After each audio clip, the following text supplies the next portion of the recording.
Siento malos pensamientos.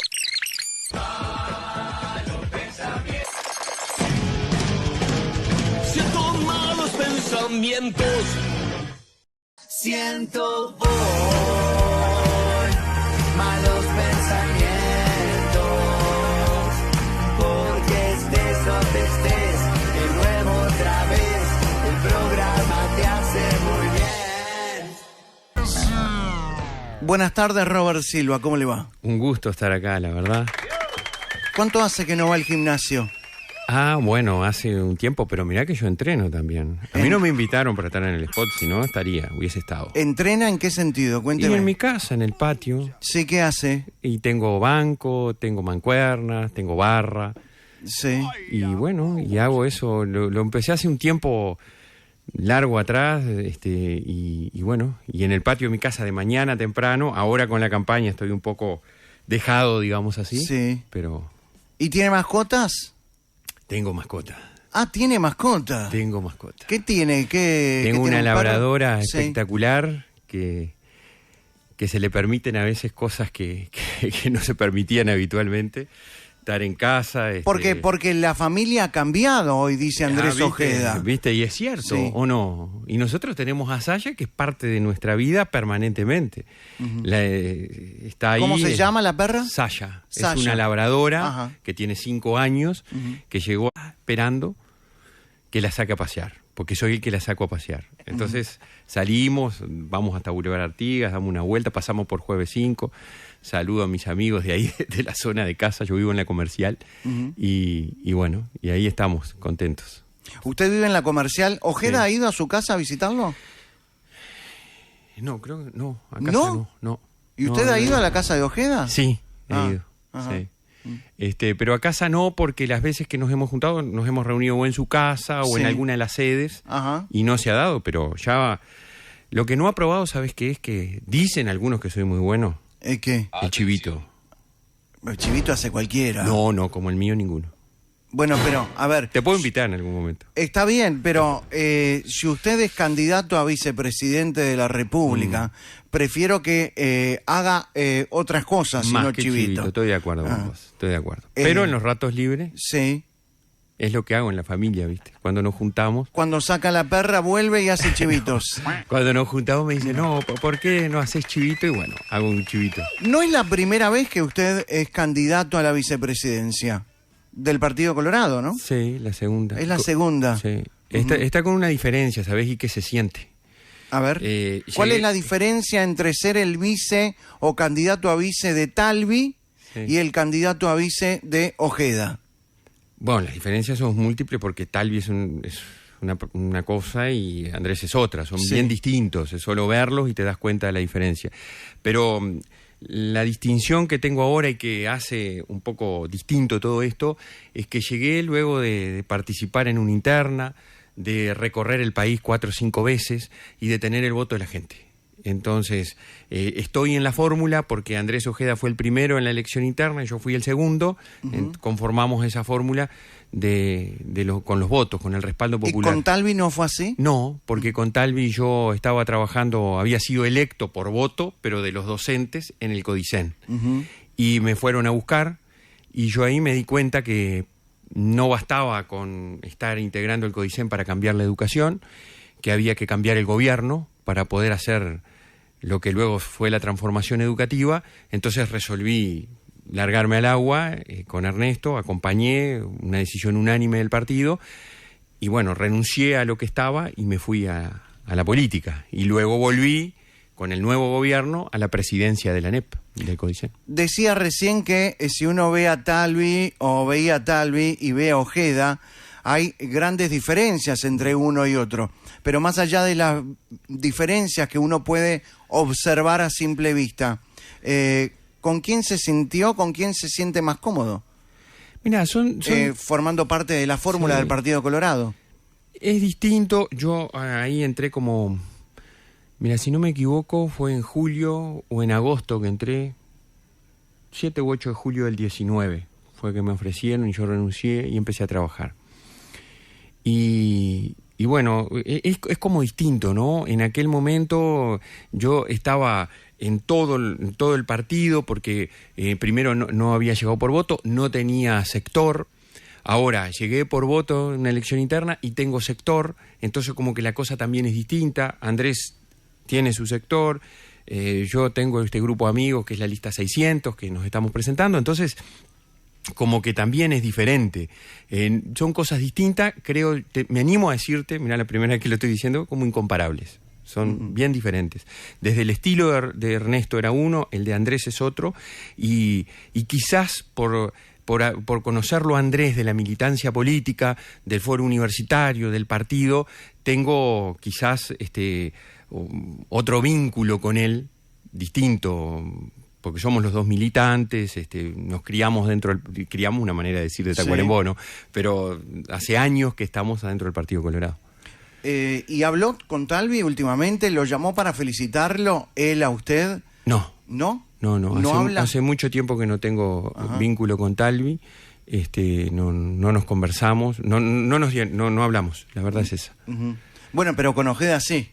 Sí, con eso Ojeda, es sí. importante, esa es la fórmula. Claro. Sí. ¿Usted cree que en las otras fórmulas se hablan también de manera cotidiana o con un buen relacionamiento? Bueno, supongo porque que las fórmulas han sido bastante polémicas. No estoy hablando de ninguna en particular, estoy hablando de todas. Han sido polémica la de Delgado con Ripoll, ha sido polémica la de Orsi con Cose. Sí, yo digo la nuestra, más que opinar de las otras, digo cómo hicimos nosotros, que fue distinto, y en eso tenés toda la razón. La nuestra no lo hicimos el día de la elección, eso fue la primera cosa diferente. Segundo, hubo unanimidad de todos los que participamos en la elección interna y que nos animamos a estar y dar la batalla. Y salimos con una fórmula que es la característica de la renovación. Yo siempre digo, no tanto por edad, porque Andrés tiene 40, yo tengo 53, sino también porque somos nuevos en esto de liderar proyectos políticos, propuestas políticas. Y todos estuvimos de acuerdo. Todos los que participamos, ya desde antes, habíamos hecho el primero y el segundo. Y es la única fórmula que no es paritaria. Somos los únicos, sí, que no somos paritarios, porque esas cosas tampoco hay que forzarlas. Yo lo decía en la interna, puede ser, no puede ser. En realidad nosotros teníamos candidatas mujeres que votaron lo que votaron, y el primero y el segundo es Andrés y soy yo, y creo que eso sella mucho la unidad. Cuando vos forzás las cosas no nacen bien. ¿Usted cree que las otras fórmulas son forzadas? No, yo hablo por la nuestra que no fue forzada. No, pero yo le pregunto, respóndame. ¿Usted cree que las otras fórmulas son forzadas? No, yo creo que... ¿Han sido forzadas quizás también por los colectivos feministas que impulsan la obligatoriedad, entre comillas, de una fórmula paritaria? Mira, no creo que haya sido así. Tuvieron las características que tuvieron y a mí no me gusta opinar porque, te digo, la verdad, yo no lo que observo, lo observo como ciudadano y estamos en todos los casos compitiendo, porque por más que nosotros integremos una coalición de gobierno, estamos en competencia. Nosotros estamos trabajando para liderar la coalición de gobierno y después de la elección de octubre estar juntos. Así que creo que tomaron ellos el camino que creyeron pertinente. ¿Usted cree que la elección de Ripoll dentro de la fórmula del Partido Nacional benefició al Partido Colorado? Mirá, yo no sé si es de Ripoll o por lo que sea. Yo sí creo, una cosa que escuché hace tiempo hablar a un politólogo, que dice que las barreras dentro de los partidos que integran la coalición o los muros han disminuido y la gente pasa de un lado a otro. Y lo que yo sí...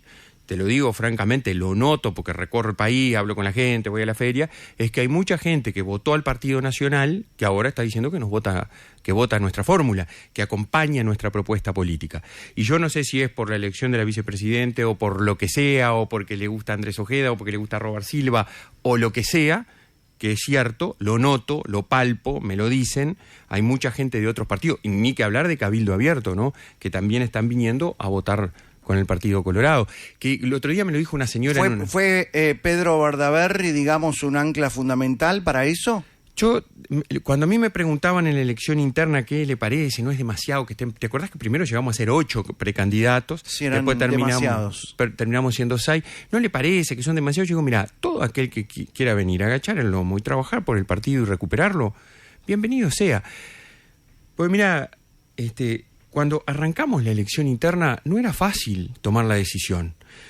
Y hablo por mí, yo estaba en mi zona de confort, por llamarlo de alguna manera, haciendo lo que durante mucho tiempo quise hacer, que era liderar la transformación educativa y iniciar un proceso de cambio en este país. Y tomar la decisión de salir digamos, a fortalecer al partido y ser precandidato fue una decisión difícil.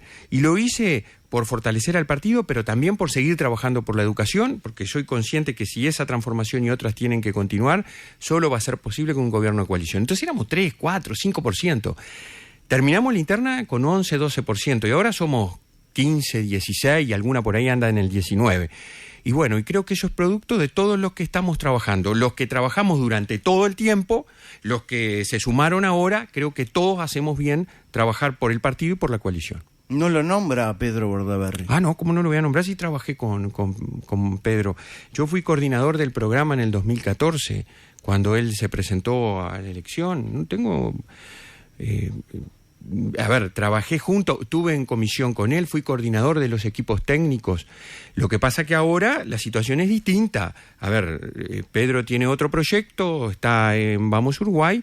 Nosotros tenemos el proyecto que tenemos, que es la lista 600, que venimos de hace un tiempo y entendemos que tiene que seguir. Pedro Bordaberry no estaría de acuerdo con la creación de un Ministerio de Justicia, por ejemplo, y Sí. ustedes es una de las banderas del programa del Partido Colorado. Sí, está en el programa de gobierno, por lo tanto el Partido Colorado está de acuerdo con la propuesta. Porque este programa de gobierno... ¿Por qué este país necesita un Ministerio de Justicia? Necesitamos un Ministerio de Justicia para, en primer lugar, articular y coordinar una serie de servicios que están dispersos y que están ubicados en distintos lugares, muchas veces inexplicablemente. Por ejemplo, la Fiscalía, las certificaciones internacionales que tiene que hacer el Ministerio de Educación y Cultura, todo eso, a nuestro criterio, tiene que estar dentro de la órbita de lo que debería ser un Ministerio de Justicia.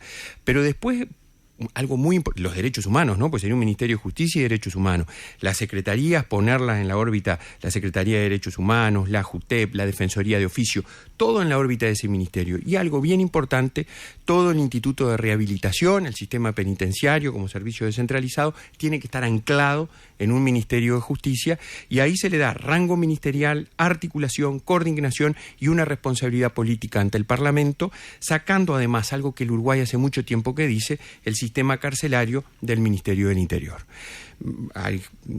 Se sabe que Bonomi en su momento lo quiso hacer y no encontró un ministerio que pudiera hacerse cargo de las cárceles o que quisiera hacerse cargo, porque es un tema complejo, complicado que tenemos, en el cual hay que avanzar a futuro, ¿no? Por eso yo creo que es bueno que exista un Ministerio de Justicia, que además no tiene gasto extraordinario, porque todo lo que yo digo ya existe, ya tiene su jerarquía, ya tiene su presupuesto. Recién hablaba de la Fiscalía. ¿Qué opinión le merece algunas actitudes que han tenido determinados fiscales y la Fiscalía en sí con determinados casos? Bueno, ahí nosotros... ¿Usted cree que la Fiscalía, se lo pregunto directamente, ¿usted cree que la izquierda ha tomado la Fiscalía? No, para hacer una afirmación así hay que tener elementos, y yo te digo, no tengo elementos. Lo que sí tengo es que a veces hay algunos procesos que tienen demasiada notable celeridad y otros que no tanto. Eso lo dijo el presidente de la República también. Y eso es así, y ser un ciudadano mero espectador y que escuche los informativos, nos damos cuenta que es eso. Que hay algunos que van muy rápido y otros no. Entonces, esas son cosas llamativas. En nuestro equipo hay posiciones, hablan de hacer colegiada a la Fiscalía para darle mayor dinamismo, profesionalismo, división, articulación de tareas. Y bueno, yo creo que hay que profesionalizarla y fortalecerla, no tengo duda. Lo mismo con el Poder Judicial. Recién hablaba Robert Silva de la identidad partidaria. que algunos dentro de la coalición votaban antes a Manini y se van para el Partido Colorado, o votaban al Partido Nacional y vienen al Partido Colorado. Ahora, ¿de la izquierda cree que también se puede sumar a alguien votando al Partido Colorado? Mira, yo creo que nuestra propuesta, que es netamente vallista, renovadora, la que yo tengo el gusto de liderar en la lista 600, es una propuesta de centro, digamos así. Es una propuesta que con fuerte foco en la justicia social, en la igualdad de oportunidades, en esa propuesta en donde dice tienen que haber políticas públicas focalizadas, que le tiendan la mano al que menos tiene. Los vallistas no creemos en la lucha de clase. No creemos que hay bueno y malo y se tienen que enfrentar entre ellos y que ganen los que consideramos buenos, sino que los vallistas lo que creemos es que la sociedad que nos toca vivir, que es la mejor que hasta ahora se conoce, genera diferencias, desigualdades. Y tiene que haber políticas públicas que le den oportunidades, como este que tenés frente a vos. Que si no hubiese tenido las políticas públicas que tuve allá en Tacuarembó, hoy seguramente no estaba acá. Y creo que esa forma de concebir y de presentar propuestas puede atraer, no sé si a frentistas, pero sí a esos indecisos, esos que no tienen partido, esos que dicen, bueno, no me gustan los radicalismos, ni de uno ni de otro, y me doy cuenta que quizás en el partido del Frente Amplio está dominado por radicalismo. Y si no está dominado, lo que le pasa hoy por hoy al Frente Amplio es que no puede tomar decisiones porque justamente tiene tantas diferencias internas que para no profundizarlas no toma decisiones. El plebiscito de la seguridad social es un claro ejemplo. Entonces ahí yo creo que nosotros podemos enamorar, captar a ese ciudadano, a ese trabajador, a esa clase media. A ver, hablando liso y llano, la clase media, la que somos muchos, nosotros nos consideramos la enorme cantidad de los uruguayos, ese que trabaja todos los meses, que quiere lo mejor para su hijo y que necesita de una educación pública de calidad, que necesita de un sistema de salud que tiene público que tiene que mejorar mucho más, que necesita políticas de vivienda para aquello que nos inculcaron de Urino. ¿Y por qué cree usted que el Frente Amplio se apropia de esa bandera o de esos proyectos? Cuando el Partido Colorado, con Valle y Ordóñez o con Luis Valle, fueron los abanderados de aquellos que eran los más débiles en la sociedad. Porque eso está muy impregnado y a veces lo que nosotros somos, los colorados y vallistas, es que nos hemos ido, como el mismo vallismo nos enseñó, adaptando a las circunstancias que nos tocan vivir, pasando de los monopolios cerrados que fueron necesarios para poder fortalecer distintas actividades en el país a lo que ahora defendemos, que es la competencia, y que la competencia mejora los servicios públicos y le da mayores posibilidades a la gente. Entonces, muchos del Frente Amplio quedaron en ese discurso ortodoxo diciendo, bueno, defendemos a las empresas públicas monopólicas, cuando en realidad a veces lo que se defiende es un grupo que está ahí en las empresas públicas y los servicios no son los que la ciudadanía se merece, no solo en la calidad, sino en el costo. ¿Usted cree que el Frente Amplio está dominado hoy por la ultraizquierda? Yo creo, ¿o la extrema izquierda? No, yo creo que el Frente Amplio está no sé si dominado es la palabra, a ver, déjame pensar. Yo creo que el Frente Amplio está dominado, puede ser, sí, por sectores radicales, en donde lo que hacen es, o toma posiciones radicales, o no deja que se pronuncie o que accione respecto de temas trascendentes para la vida del país. El Frente Amplio sabe que si se aprueba este macabro plebiscito de la seguridad social, al país se lo condiciona a futuro fuerte y gravemente. Pero no hace campaña para no chocar con el Partido Comunista, para no chocar con el Partido Socialista o sus primos hermanos o hermanos del PIT-CNT. Entonces, ese es el tema. Y creo que eso es lo que yo que critico del Frente Amplio. Porque no toman el toro por las guampas y dicen lo que hay que decir en temas tan trascendentes. Usted en algún momento habló de Orsi o lo equiparó con Alberto Fernández y a Carolina Cose con Cristina Fernández de Kirchner. Sí. ¿Lo recuerda? Pero sí. Y ¿reafirma esa...? Totalmente. ¿Sí? A ver, yo creo que la comparación la hice en su momento y la reafirmo en la medida que el propio Orsi ha dicho que Alberto Fernández es un político clase A. ¿Cuáles serían las similitudes entre Alberto Fernández y Yamandú Orsi, entre Carolina Cose y Cristina Fernández? No me evada la respuesta. No te la evado. Aproveche Mirá, el micrófono. A ver, Alberto Fernández uno veía que reinaba pero no gobernaba. Era el presidente, pero otros hablaban por él, otros decían las cosas. Cuando decía una cosa a veces lo desautorizaba Cristina Fernández o lo desautorizaba otro actor de gobierno. Y yo creo que la campaña electoral nos está dejando en evidencia eso que yo dije hace tiempo. Yamandu Orsi es una persona que primero no aparece como tendría que aparecer un candidato a la presidencia de la República. ¿Desde qué lugar? Desde el lugar, por ejemplo, de venir. Vos me invitaste a sentarme acá, yo vine y me vine a sentar. Y bueno, los invitamos a todos, él no pudo venir. O no quiso, andás a ver. Bueno. O no lo dejaron. Entonces, eso pasa también en otros programas periodísticos o pasa en participar de eventos. ¿Por qué cree que no habla Orsi? Y no habla porque cuando él habla dice las cosas que debería decir, porque es bueno hablar, porque al hablar uno dice, si dice, en realidad claramente se pronuncia en lo que tiene que pronunciarse, porque pronunciarse es bueno para que la gente entienda lo que tiene que entender. Pasa esto. Habla como Orsi. Tantas veces pasa que se habla o se dice y no se dice nada. Y uno lo ve en ¿Usted esta cree campaña. que no tiene la capacidad para ser presidente o las condiciones? Mira, yo no voy a juzgar la capacidad. Sí te digo que creo que nosotros tenemos un mucho mejor equipo, tenemos un gran candidato a la presidencia que es Andrés Ojeda, tenemos una fórmula generada a partir de lo que hablamos hace un rato. Y Está tenemos bien, equipo pero formidable. estamos hablando ahora del Frente Amplio, Bueno, y no quiero dejar pasar por alto las similitudes entre Carolina Cose y Cristina Fernández. Bueno, a ver,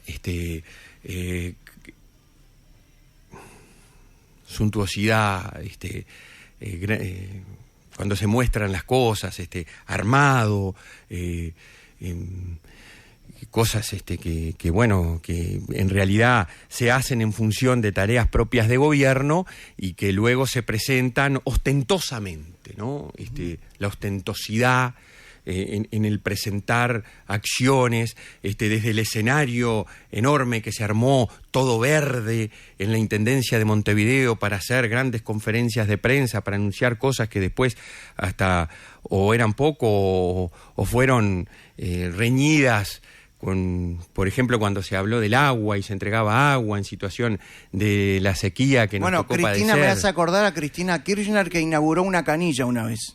Bueno, y se entregaba agua Sí. y se lloraba porque las embarazadas iban a ver afectadas por lo que pasaba en el agua y después resultó que tuvieron que salir a desmentir porque eso no era así. Entonces esa combinación de lo dramático con la ostentación del poder, por eso yo creo que hay ciertas similitudes y por eso creo que el país tiene que seguir avanzando y que la mejor forma de avanzar es con la coalición y dentro de la coalición con la fórmula que yo integro.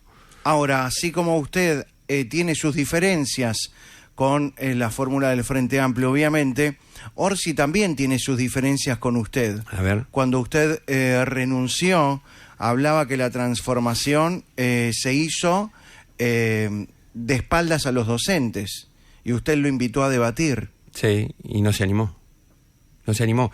Porque eso no es cierto. Eso es lo que le dicen algunos que están al lado de Orsi, de que la transformación se hizo. Y yo siempre digo, a ver, ¿y quién hizo la transformación educativa? ¿Los marcianos? ¿Los extraterrestres? ¿Quién la hizo? No la hicieron los docentes.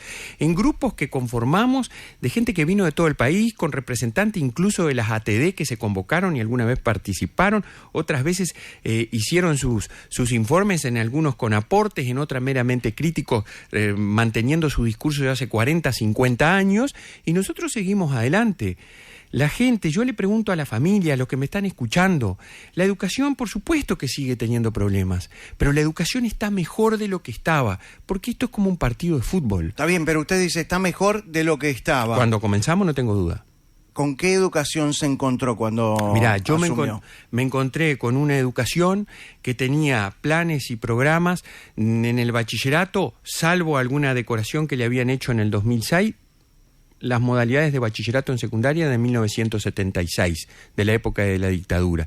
Los planes del ciclo básico de secundaria eran primos hermanos de los planes del 40, dicho por los propios profesionales de la educación. Pero el gobierno del Frente Amplio estuvo 15 años en el poder. Tuvo 15 años y acá voy a ser claro, no hizo lo que pudo haber hecho. El Frente Amplio tiene dos responsabilidades. La número uno es haber llegado en el gobierno en el 2005 y entre el 2005 y 2006 haber decapitado la reforma educativa liderada por un grande, con el que aprendí muchísimo, que fue Germán Rama. Un equipo con Williman, con Carmen Tornaría.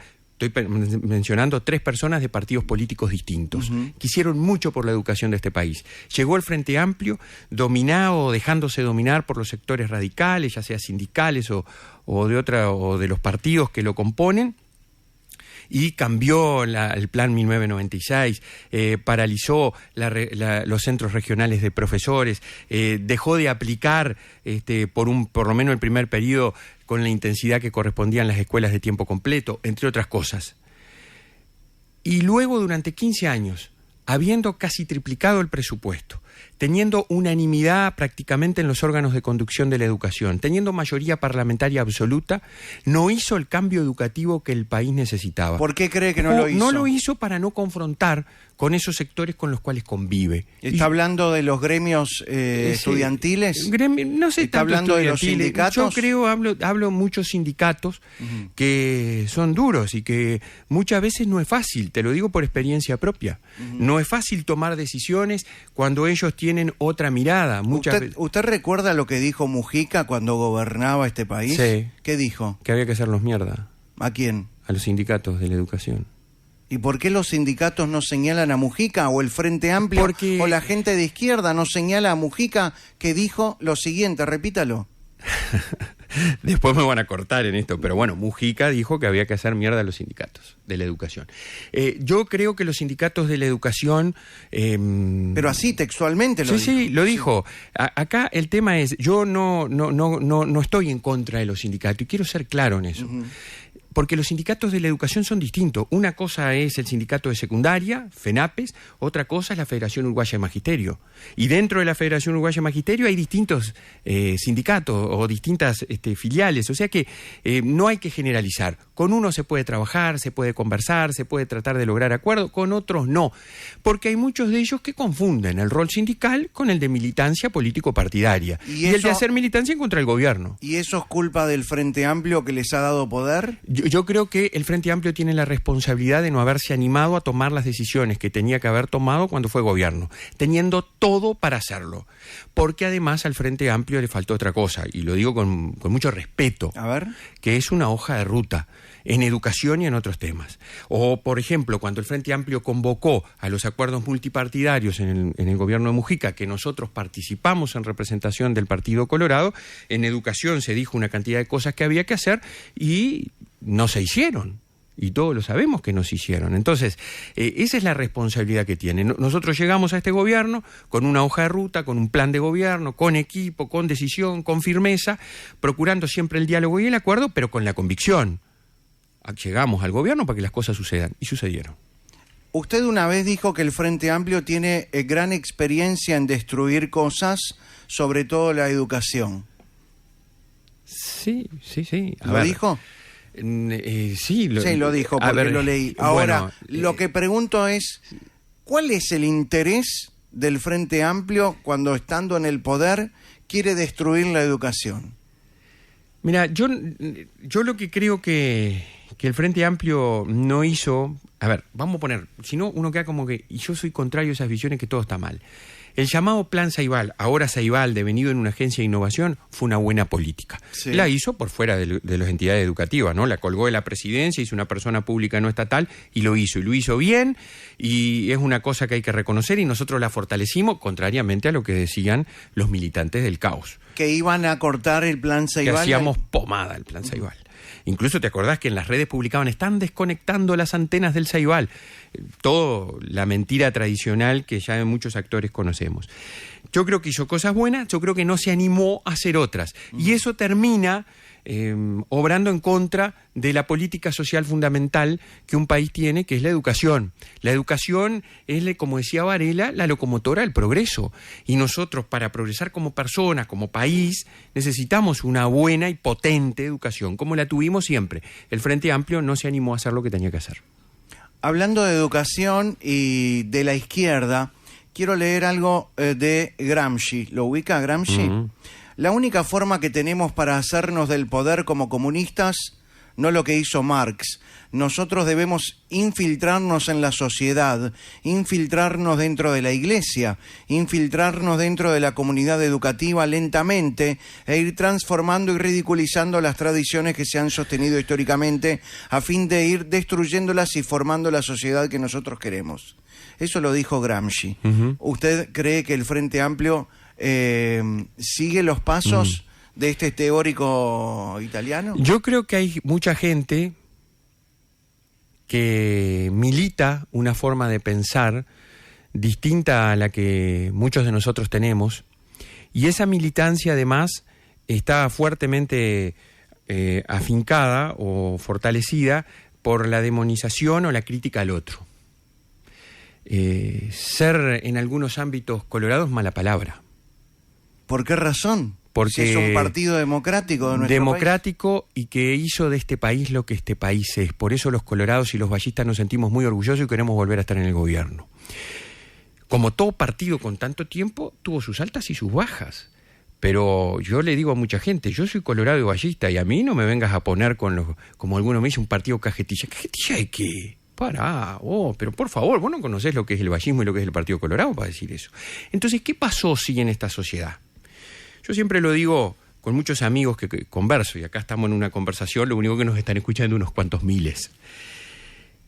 Se han cooptado espacios como la cultura, espacios como los movimientos sociales, espacios como los sindicatos, espacios a veces como la educación, y hay que reconocerlo. Entonces, cuando nuestros hijos comienzan a interactuar en esos determinados lugares, o los jóvenes comienzan a interactuar, empieza la tarea militante de convencimiento sobre una determinada forma de ver la sociedad y la demonización o crítica sostenida a los otros. Y eso ha permeado en la sociedad. Es nuestra responsabilidad también, primero, tomar conciencia de que eso sucede y no ceder espacio. Cuando yo fui candidato en las elecciones de la educación, muchos amigos, no hubo uno que me dijera, animate y salí.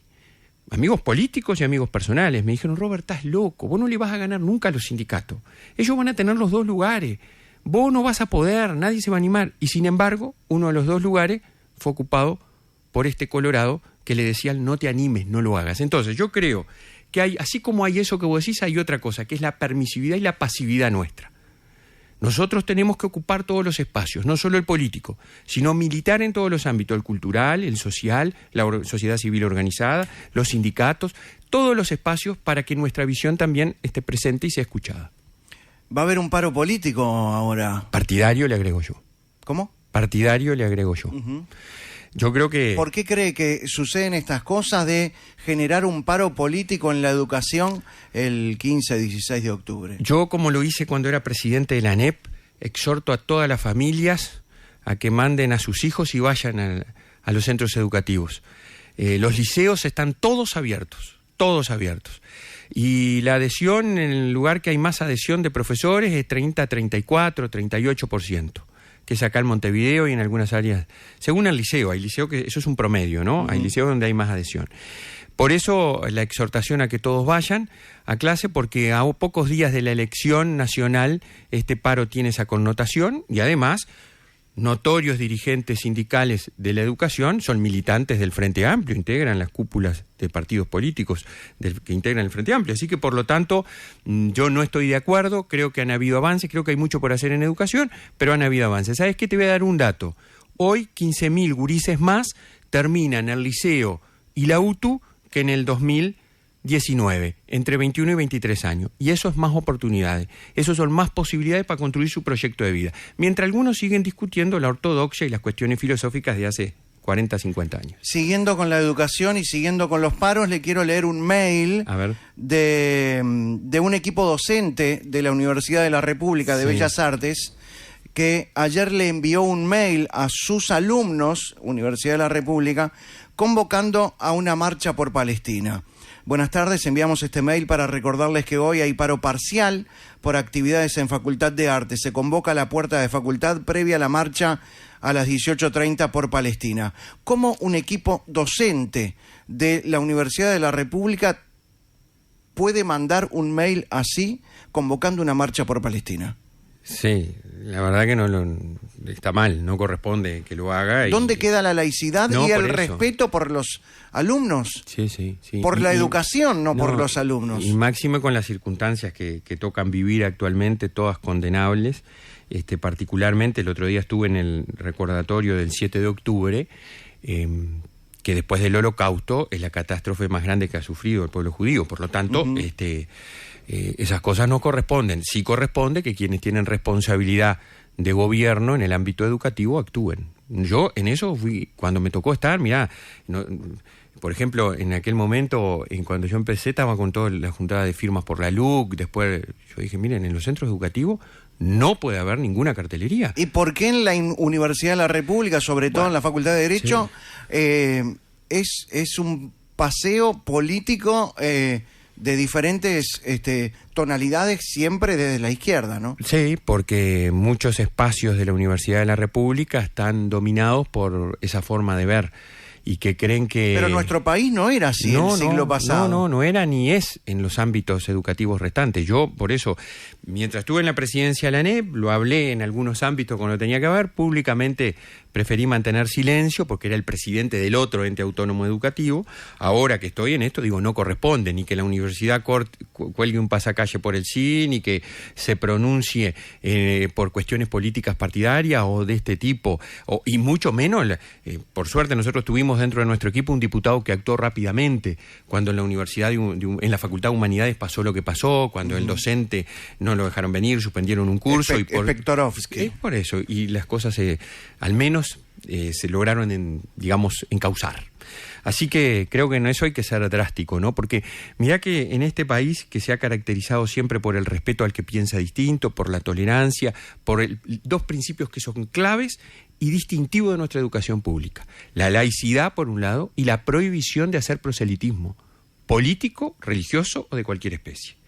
Eso va en el ADN de nuestro sistema educativo. Creo que tenemos que bregar... ¿Lo estamos perdiendo eso? Yo creo que hay que trabajar por mantenerlo y recuperarlo en algunos ámbitos. Estoy convencido que hay que hacerlo. Vamos a hablar de la transformación educativa luego de la pausa. Bueno, muy bien. Nos vamos a la pausa. Robert Silva, el candidato, el único candidato varón, ¿no? Y con mucho orgullo. Se autopercibe hombre. Sí, sí. Sí, claro. Veo que hoy hay que preguntar todo. Sí. El candidato a la vicepresidencia de la República por el Partido Colorado, Robert Silva, en Malos Pensamientos. Que late mejor, ríe el corazón, que late, ríe el corazón, que late mejor, ríe el corazón, que late. Oh, oh,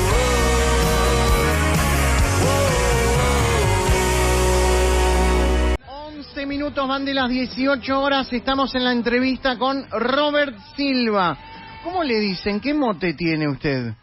¿Le dicen Robert siempre? Robert o profe, mis alumnos me decían profe, Sí, claro. Presidente en el Codicen, y yo decía, díganme Robert mejor, pero no. ¿Pero nunca tuvo un mote No. desde chico? No. Rabanito le pueden decir ahora, ¿no? Es rico el rabanito, y además es saludable, es bueno, ¿no? Sí, bueno, de la tierra, ¿no? De la tierra, tal Claro. cual, directo a Usted a está- enriquecer las comidas. ¿Le ofende que Lucía Topolansky le haya dicho rabanito a Ojeda y por, digamos, transitiva a usted también? Por algo será, ¿no?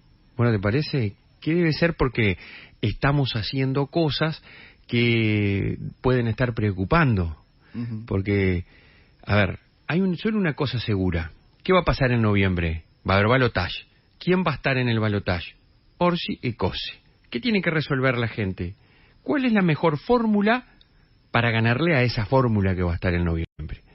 Y yo, como me enseñó mi abuela de chiquito, administrando la modestia, creo que somos la mejor fórmula para ganarle al Frente Amplio en el balotaje. ¿Está de acuerdo con lo que dice Ojeda, que Orsi es un tubérculo?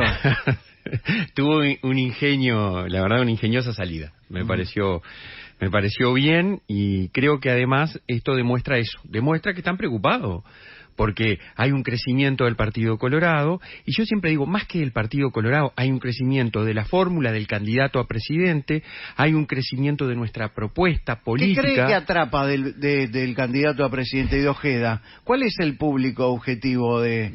Yo creo que estamos logrando llegar a mucha gente, y Andrés está llegando a gente joven, y también está logrando llegar a gente no tan joven, está logrando que mucha gente trascienda las fronteras de los partidos políticos, y lo hace de una manera distinta. A ver, podrán haber criticado el spot como arrancamos el programa, del gimnasio, o el de los animales, o el que se vendrá ahora, pero ¿qué logra? Estar en el centro de la conversación, hacer que los programas periodísticos hablen de él y de lo que está haciendo. Y una vez que logra eso, presenta la propuesta política que tenemos en distintos temas. El otro día presentamos seguridad. Bruto equipo tenemos. La verdad que muéstrame algún partido político que tenga el equipo que el Partido Colorado tiene en materia de seguridad. Y además el Uruguay tiene la posibilidad, la oportunidad de tener un presidente de la República que conoce, maneja el tema que más preocupa a los uruguayos, que es la seguridad. Y tener, déjame pasar el chivo, un vicepresidente de la República que junto a un gran equipo inició la transformación educativa, lo que hacía tanto tiempo que se decía, y es sin duda la ventana de oportunidades para la gente, para construir su proyecto de vida y para el país. Hablando de seguridad, el programa del Partido Colorado se basa en esa temática, ¿no? Cuénteme cuáles son las banderas que levanta el programa del Partido Colorado en cuanto a seguridad, que es uno de los temas que es muy difícil de resolver. Sí, sí. Yo digo que la peor seguridad de este país, o la mayor inseguridad, tiene nombre y apellido. Se llama Frente Amplio. Fueron 15 años desastrosos que le entregaron a nuestro gobierno la peor seguridad de la historia. Lo dicen las cifras, lo dicen los datos. Y nosotros, pandemia de por medio, iniciamos un proceso vinculado a la mejora de la seguridad. Perdón, le corto. ¿Qué Sí. Usted dice el Frente Amplio ha hecho cosas horrorosas desde el punto de vista de seguridad? Sí. Por ejemplo, ¿qué? Por ejemplo, no combatir el narcomenudeo como lo debió haber combatido. Hasta ahora, incluso ustedes escuchan el candidato a la presidencia del Frente Amplio y minimiza el cierre de boca de pastabases, diciendo que hay gente que trabaja de eso, que se genera una cantidad de personas que trabajan en torno a ese tema, que hay mucha gente que no tiene forma de sustento y lo hace ahí, lo hace a través de eso, y está mal. Nosotros cuando llegamos se cerraban 360 y pocos boca de pasta base, y ahora se cerraron el año pasado más de 1000. Se hacían 800 allanamientos, se hicieron más de 2000, y por eso votamos el sí amarillo para los allanamientos nocturnos. El narcotráfico hay que pelear con lo grande, pero también con lo chiquito, porque pregúntenle a los vecinos que tienen una boca de pasta base en su barrio, si les afecta la vida, la seguridad y las ganas de estar ahí o no. Entonces, esas son las cosas que el Frente Amplio hizo mal en materia de seguridad. Cuando el Frente Amplio llegó al gobierno, liberó a varios presos con el ministro Díaz. Y ahora está en su programa, que no se sabe al final, ¿no?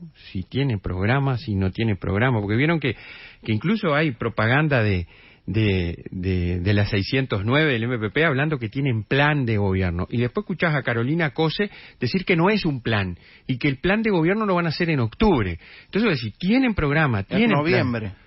Bueno, después de octubre, para Sí. noviembre. Y yo creo, mirá, nosotros tenemos una hoja de ruta, es fundamental decirle a la gente por dónde queremos ir.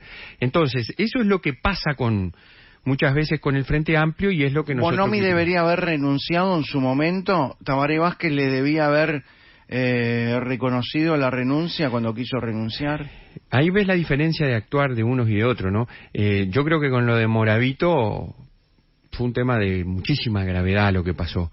Cuando ese narcotraficante buscado internacionalmente se escapó caminando y se tomó un taxi en 18 de julio y se fue, creo que habla de la debilidad de un ministerio que después se descubrió las visitas que habían entre unos y otros, con los costos de los traslados, o lo que se descubrió ahora con el tercero del ministerio, Charles Carrera, que en esa cosa de que, bueno, el ministerio no tenía responsabilidad, pero aparentemente la tenía, por eso le facilitaron el hospital policial para que un herido de bala de una vivienda en La Paloma pudiera varios años habitar ahí sin poder hacerlo.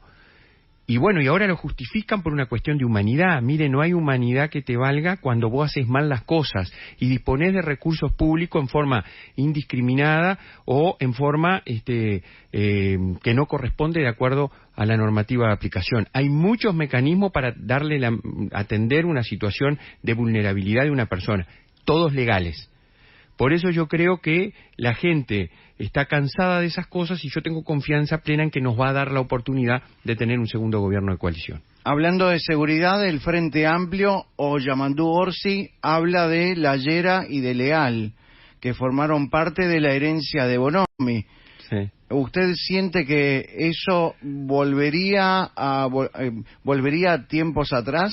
Es volver al pasado. Yo creo que la gente, miren, la gente tiene que resolver ahora. ¿Está todo bien? ¿Es todo color de rosa?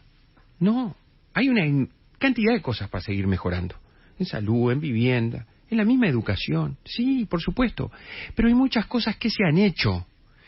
Y nosotros necesitamos un segundo gobierno. Y la gente tiene que resolver. Si vuelve al pasado, de los La Llera, de los Leal, ya Charles Carrera no puede estar porque por todo el desafuero y todo lo que vendrá seguramente en materia penal, o apuesta al futuro, con Diego Sanjurjo, con el fiscal Subía, con Fossati, con Barrera, con Sara Durán, con el propio candidato a presidente nuestro Ojeda. ¿Hay que tenerle miedo a la palabra represión? No, por supuesto que no.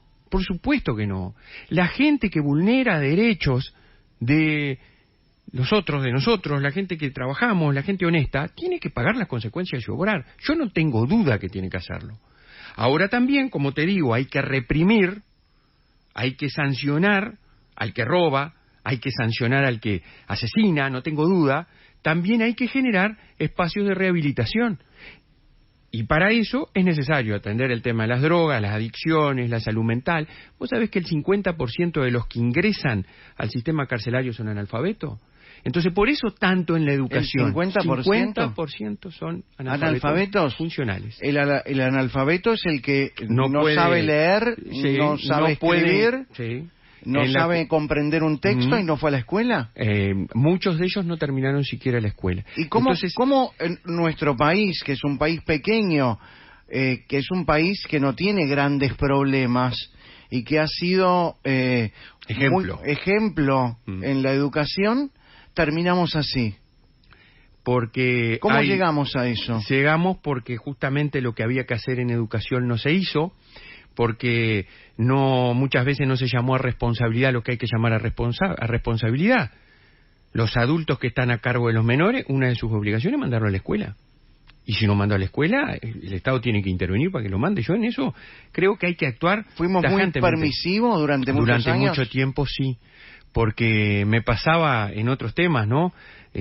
Hay que defender tal cosa, la libertad y todo. Sí, la libertad, por supuesto, columna vertebral. Mira, un ballista no le cede la libertad, el principio de libertad a nadie. Es parte de nuestra columna vertebral. Libertad, igualdad. Ahora, el que tiene responsabilidad las tiene que asumir. Y por lo tanto yo creo que también junto a la represión tiene que haber rehabilitación. Tiene que haber prevención y rehabilitación, porque si no vamos a seguir engrosando las cárceles con privados de libertad, a los cuales tenemos que darle, porque no todos, pero hay un número importante que pueden rehabilitarse. Entonces, trabajo, aprender oficio. Por primera vez pusimos una UTU en el ex Concar, un local de UTU. Cuando dice pusimos, ¿a qué se refiere? Es en este gobierno, que lo hicimos ahora. ¿No estaba antes? No, había horas de talleres que muchas veces no se pueden completar. Entonces ahora ¿Dónde pusieron una UTU? En el ex Concar. Ahí pusimos. Fuimos con el director Pereira, Juan Pereira, el actual director de UTU, y se trabajó y se logró. Lo mismo lo que junto con UTU se está haciendo, talleres para formar en oficios, carpintería, robótica, barbería, darle herramienta para cuando salen de la cárcel puedan incluirse socialmente. En convenios también que se está avanzando y hay que poner el pie en el acelerador con empresas y con otros ámbitos para que puedan insertarse, porque si no el 70% vuelve a delinquir o engrosan la gente que está durmiendo en las veredas y en las calles, lamentablemente. Robert Silva, ¿usted se siente el padre de la transformación educativa? Sí, me siento. Mira, yo creo que en la vida hay que asumir las responsabilidades. Yo era el presidente de la ANEP, soy el responsable de la transformación educativa. Y lo hice con un gran equipo. Cada vez menos las cosas se hacen solo. Yo lo hice con un gran equipo. Y a los equipos lo que hacía muchas veces, y en el marco de esta conversación, es decirle, miren, usted tiene el respaldo. Estas cosas hay que hacerlas, pero puede pasar tal otra, puede pasar esto, puede pasar lo que vaya a pasar. Y por eso salimos a recorrer el país, hicimos 30 cara a cara, hablando con la gente directamente y sufrimos las consecuencias muchas veces. ¿A qué se refiere de consecuencias? Bueno, a mí, mirá, me vandalizaron la fachada de mi casa. La grafitearon, La ¿no? grafitearon, se fueron hasta mi casa, con lo que implica, ¿no? Eso es típico de régimen totalitario, ¿no? Fascismo. Es fascismo, porque ¿qué te está diciendo? Mirá que sabemos dónde vivís y podemos ir por más. Y lo que más importante, sabemos dónde está tu familia. Eso a mí me afectó mucho con mi familia. Y me afectó mucho cuando me rompieron el vidrio, me apedrearon, escupieron en el cerro. ¿Le rompieron el vidrio? De la camioneta. De una camioneta. De una camioneta. Un termo le tiraron. Un termazo. Sí. Y estaban ¿Se sabe todos... quiénes fueron? Sí, terminaron en la justicia. Porque hubo Esas filmación. personas, por ejemplo, ¿a quiénes...? Eran integrantes del gremio estudiantil de la Escuela Marítima de Utu. Los que hicieron eso. ¿Y cómo educandos o Sí. educados o cómo terminan generando violencia? ¿Sabes que me lo dijo el involucrado? Me lo dijo. Yo le pido disculpas, Robert, porque yo me dejé llevar por la manija que me dieron. Porque me dijeron que usted estaba destruyendo la educación. Y yo quiero educación para mis hijos, educación pública. Yo dije, pero muchacho, ¿vos te parece que yo, que soy producto de la educación pública, que soy lo que soy gracias a la educación pública que tuve en este país, escuela gratuita, universidad, primer universitario en familia, puedo trabajar en contra de la educación pública? Viste, esas son las cosas que pasan cuando dan manija. Y me pidió disculpa y terminamos, pagó lo que había dañado. Pero esa vos sabés que me hiciste venir a la memoria, fue la situación quizás más difícil que me tocó vivir. Por ¿La violencia de su casa o la del la termo? violencia del termo cuando La del termo, rompieron el vidrio la en el camioneta, cerro. en el Sí. cerro. Porque estaban ¿Usted fue a dar una charla? Yo fui a esos cara a cara que estábamos haciendo. Ah, bien. El anterior había sido en Rivera y habían mandado ómnibus a Rivera de estudiantes del gremio de uno de ellos. Cuando dice habían mandado, ¿quiénes? Bueno, no sé quiénes, pero yo te digo que los que fueron eran integrantes del gremio del IPA, de estudiantes. Habían ido con bombos, platillos, insultos, gritos, que fue ¿Quién paga eso? Bueno, sería bueno saberlo. Alguien paga, porque ómnibus a Rivera no salen 2 pesos. Y bueno, y sabés que Rivera estaba conmocionada, ¿no? Porque imagínate, Rivera, una charla en el Club Uruguay, tranquilo, todo el mundo fue a escuchar y de repente aparecieron bombos, insultos, de todo un poco. Y me acuerdo porque ese fue anterior y me dijeron, la próxima es en el Cerro, vamos a ver si te animás. Y yo les dije, miren, en este país democrático y republicano no hay lugar que no se pueda entrar a explicar una política pública, así que por lo pronto vamos a ir. Fuimos y hubo una convocatoria de distintos integrantes de ámbitos educativos, los sindicatos, los gremios estudiantiles, etcétera, y luego terminó en lo que terminó. Y bueno, y eso llevó a que mi familia se viera muy afectada porque los canales estaban transmitiendo en directo. Entonces, cuando llegué a mi casa, que llegué sano y salvo, estaba mi familia, mi esposa, mis hijos, vecinos, esperando que llegara, un poco de llanto, desahogo, y vale la pena. Y yo le dije a mi esposa, mira, cuando uno toma una decisión se la tiene que jugar. Y cada vez que vos dejás de ocupar un lugar tenés que pensar quién lo ocupa. Y cuando vos dejás de ocupar un lugar determinado, ¿qué cosas dejan de pasar? Y nosotros queremos que la educación cambie y por lo tanto no nos van a frenar y vamos a seguir juntos adelante. Seguimos y la transformación educativa es un hecho, porque acá, Petinati, hay una cosa que es distintiva, a ver si vos estás de acuerdo. Ya no se discute si hay transformación educativa o no. Lo que hay es algunos que están en contra y hacen ruido y la enorme mayoría que la está aplicando y la está llevando adelante. Y sabemos que el gobierno tiene que continuar para que continúe la transformación educativa. Entonces, logramos movilizar y hay que seguir. Recién hablaba del IPA. Sí. ¿Usted es profesor? ¿Se recibió en el IPA? No, me recibí en el INET, Ajá. el Instituto Normal de Enseñanza Técnica, Ujú. en un plan generado en la administración de Rama, que a los que somos egresados universitarios nos dieron un complemento de ciencias. abogado. Yo soy abogado. Ujú. Me dieron ciencias de la educación, didáctica, hice la práctica en la Escuela de la Blanqueada y nos dieron el título docente para trabajar Y en los desde su bachilleratos. lugar, ¿cómo lidiaba con la gente del IPA? Mira, bien, marcando la cancha. Yo creo que un gobernante tiene que dialogar. ¿No estaban acostumbrados a que les marquen la cancha? No, yo creo que no. Yo creo que muchas veces no. Había mucha permisividad. Yo desde el primer momento cuando me senté en una mesa como esta a hablar con los sindicatos y con distintos actores, pero con los sindicatos, me acuerdo que dije, mira, acá lo importante es saber siempre, en cualquier orden de la vida, pero cuando uno es gobernante, el lugar que ocupa cada uno. Un sindicato ocupa un lugar, defiende a sus agremiados, que plantea cosas, está muy bien. Yo soy el gobernante, junto con este equipo que estamos acá. Y tenemos que tomar decisiones. Los vamos a escuchar a ustedes, vamos a escuchar a los docentes que no integran los sindicatos, vamos a escuchar a otros ámbitos de la sociedad y vamos a tomar las decisiones, siempre procurando el mayor acuerdo. Pero si no hay acuerdo y ustedes se oponen, bueno, trataremos que no pase. Si pasa, vamos a seguir adelante porque nuestra responsabilidad es defender el interés general, gobernar y, como te dije hace un rato, hacer que las cosas sucedan. Tenemos 5 años de gobierno. Por eso nosotros ahora queremos estar en el gobierno. Y estamos incluso siendo candidatos al Senado, porque quiero estar en espacio junto con un gran equipo como el que me acompaña para hacer que las cosas sucedan en distintos ámbitos. Fácil, no es fácil, pero teniendo vocación, coraje y compromiso se logra. Más difícil es pintar la fachada del IPA, ¿no?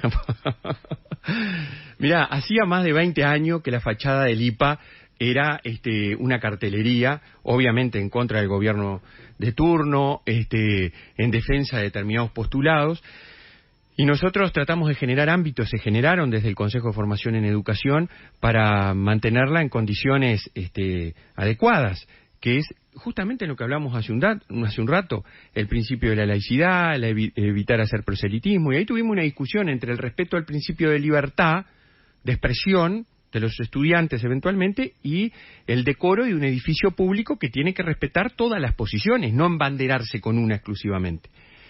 Como pasaba históricamente en el IPA, en el Instituto de los Maestros, en el Instituto de Educadores Sociales o en algunos otros centros de estudio. Y bueno, logramos, a base sobre todo de recuperar fachadas permanentemente y generar esa cultura de que la fachada tiene que ser abarcativa y comprensiva de todas las posiciones y tener con decencia arquitectónica un edificio educativo. ¿Qué le pone orgulloso de la transformación educativa? Mira, la equidad que logramos en muchos ámbitos. El haber llegado al gobierno... ¿A qué refiere? Refiero, por ejemplo, al haber llegado al gobierno que hubiera 7 liceos de tiempo completo y que termina esta administración, entre lo que había y lo que se creó, con 65 UTUs y liceo de tiempo completo. 3 comidas diarias. Y lo digo porque recorrí muchos lugares, Petí, y vi gente que necesita esas 3 comidas. No de ahora, de hace mucho tiempo. Salían de las escuelas de tiempo completo y se quedaban sin tener esas posibilidades. 3 comidas diarias, acompañamiento, tutoría, talleres optativos que motiven a los estudiantes para que no abandonen. En UTU bajamos de 11% de abandono en las UTU de tiempo completo a 5%. Hay que ir tras esos 5, no tengo duda, pero no son los 11 que abandonaban. Tienen más oportunidad en la vida. Entonces, eso es lo que a mí me llena de alegría, me deja contento y por eso acá nos comprometemos a que haya 80 más. Y lo mismo las escuelas de tiempo completo, con modalidades distintas. Llegamos y había 360 y algo, nos vamos con más de 540 centros de tiempo completo, tiempo extendido, tiempo pedagógico ampliado. Entonces, pregunto, ¿el gobierno no sabe comunicar bien las cosas? Bueno, yo creo en la educación, en una autocrítica que... Tenemos que mejorar la comunicación, sí. Yo en la educación lo tengo que reconocer, porque muchas veces cuando yo voy a las charlas y cuento estas cosas que estamos haciendo... No, yo lo escucho y yo me sorprendo de lo poco que había antes y de lo mucho que hay ahora y nadie sabe. Sí, hay que decirlo mucho más, hay que referirlo mucho más y yo también apuesto mucho a la gente que lo vive. como una trabajadora que encontré en un puesto de comida allá en Tacuarembó cuando la apertura de la cosecha de arroz, que era de Pueblo Noblía. Y me dijo, usted fulano de tal de la educación, yo le quiero agradecer a usted y a todos los que han trabajado en educación, porque mi hija ahora tiene un liceo de tiempo completo y yo estoy trabajando acá y está cuidada, está atendida, está contenta. Antes en el Pueblo Noblía no lo teníamos. Y esa es otra ventaja. Otro diferencial de nuestra transformación educativa. También comenzamos por el medio rural. No solo por lo urbano, sino que por lo rural. ¿Usted estudió en una escuela rural? Yo, con mi madre, en una escuela rural, viví 5 años en la escuela de San Gregorio Polanco. ¿Vivió en la escuela? Viví en la escuela. Esas Su cosas. mamá era la maestra. Maestra, 24/7 en la escuela. Me bañaba en la escuela, comía en la escuela, dormía en la escuela, aprendía en la escuela. Y por ¿Sigue eso habiendo esas escuelas rurales? Sí, siguen habiendo. Tenemos... ¿Hay gente que vive en las escuelas rurales? 1.240 escuelas, si no me equivoco, son las que están ahí por ahí en funcionamiento en este momento. Más de 600 tienen 5 alumnos o menos. Y las escuelas rurales tienen, en su enorme mayoría, espacios para que el docente duerma ahí. Eso ya cada vez se da menos porque ha mejorado la locomoción, claro, los medios de transporte, entonces se da menos. Pero hay muchos que sí, que duermen toda la semana, viven incluso con sus familias en las escuelas. ¿Por qué después de contar todo esto sobre la transformación educativa, a la hora de renunciar, el portal del PIT-CNT puso en su portal, renunció el hombre del fracaso? Bueno, mira, Carmen Tornaría, una gran mujer. Que no es del Partido Colorado ni del Partido Nacional. Filiación Frente Amplista, fanática. Trabajé muy cómodo con ella, aprendí mucho de Carmen Tornaría. Y Carmen Tornaría una vez, cuando teníamos manifestaciones en el gobierno de Valle, con la crisis, yo fui y le dije, pero Carmen, ¿cómo puede ser que la gente del Frente Amplio se oponga tanto a esto? Si mire lo que estamos haciendo. ¿Sabes lo que pasa, Robert?, me dijo Carmen. Que muchos compañeros del Frente no se resignan a que los postulados que nosotros hemos sostenido durante tanto tiempo se hagan desde un gobierno colorado. No lo van a aceptar. Y por eso se oponen sistemáticamente. Y yo creo que acá juega eso, que es muy malo para el país. La mezquindad de algunos que ven en los intereses políticos partidarios si las cosas están bien o están mal.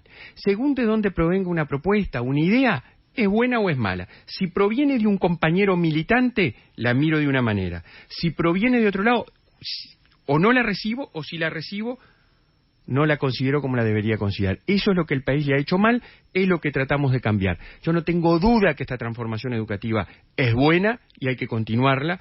Mejoramos aprendizaje, mejoramos cobertura, mejoramos egreso educativo, terminan más el liceo y terminan más la UTU, y mejoramos además las oportunidades. Se quedan más, tenemos más escuelas, más liceos, más UTU de tiempo completo en los lugares donde hay mayor vulnerabilidad social y económica. Recién hablaba de la oposición y hablaba de Carmen Tornaría y de esto que no deja de asombrarme, por más que tampoco queremos acostumbrarnos, ¿no?, a que la oposición esté constantemente golpeando. La pregunta es, ¿usted considera que el Frente Amplio en estos 4 años ha tenido una oposición responsable? No, claramente no. Y lo tengo que decir con todas las letras. En la pandemia, mirá que nos tocó momentos difíciles. Fue pocas veces en mi vida que tuve que tomar algo para poder conciliar el sueño, porque al otro día sabía que la batalla era muy dura y tenía que dormir algunas horas. Cuando anunciaban las muertes por CTI, no solo el Frente Amplio, sindicatos, distintos actores, cuando nosotros nos sentábamos con el presidente de la República a anunciar la apertura de centros educativos, y venía una vez sí y otra también los pronósticos catastróficos. ¿Te acordás cuando fuimos el primer país y prácticamente el único durante el 2020 que comenzamos a abrir las escuelas rurales en abril del 20? Me reuní el martes de Semana Santa con el ministro de Educación y con el presidente de la República a pensar la apertura.